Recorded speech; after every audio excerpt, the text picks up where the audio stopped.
16 news کے ناظرین کو السلام علیکم۔ آپ کو تازہ ترین خبر سے آگاہ کرتے چلے کہ اب یوٹیوب پر صرف 500 سبسکرائبر اور کم ویوز پر رقم کمانا ممکن۔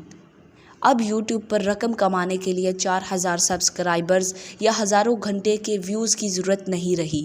یوٹیوب پارٹنر پروگرام کی نئی پالیسی کے تحت نرمی کے بعد اب صرف 500 سبسکرائبرز پر اور مخصوص گھنٹوں کے ویڈیوز دیکھنے کے بعد مونیٹائزیشن شروع ہو سکتی ہے۔ دوسری طرف تبدیلی کے تحت ضروری نہیں ہے کہ مخصوص وقت میں لوگ 4000 گھنٹے تک آپ کی ویڈیو دیکھیں تب ہی رقم ملے گی، بلکہ اسے کم کر کے 3000 گھنٹے تک کر دیا ہے۔ اس اہم اعلان کے بعد اب یوٹیوب پر معیاری اور کارآمد ویڈیو بنانے والے قدر جلد سے مونیٹائزیشن کی فہرست میں آ کر رقم کما سکیں گے۔ یوٹیوب نے 2 روز قبل باضابطہ طور پر اس کا اعلان کیا ہے، جس میں یوٹیوب پارٹنر پروگرام VPP میں نرمی کی گئی ہے۔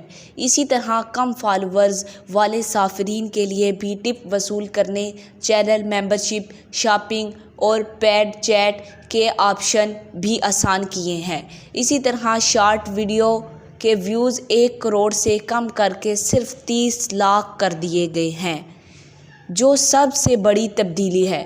اس کا صاف مطلب ہے کہ یوٹیوب شارٹ ویڈیوز کو فروغ دینا چاہتا ہے۔ کچھ روز قبل ٹک ٹاک نے بھی کریٹر مونیٹائزیشن میں نرمی اور نئی آسان سہولیات پیش کرنے کا اعلان کیا تھا۔ یوٹیوب نے بھی شدید اس پر اپنا رد عمل دیا ہے۔ آج تک کے لیے اتنا ہی۔ جاتے جاتے آپ سے گزارش ہے کہ چینل کو سبسکرائب کریں اور دیے گئے بیل آئیکن کو دبائیں اور کمنٹ میں اپنی رائے کا اظہار ضرور کریں۔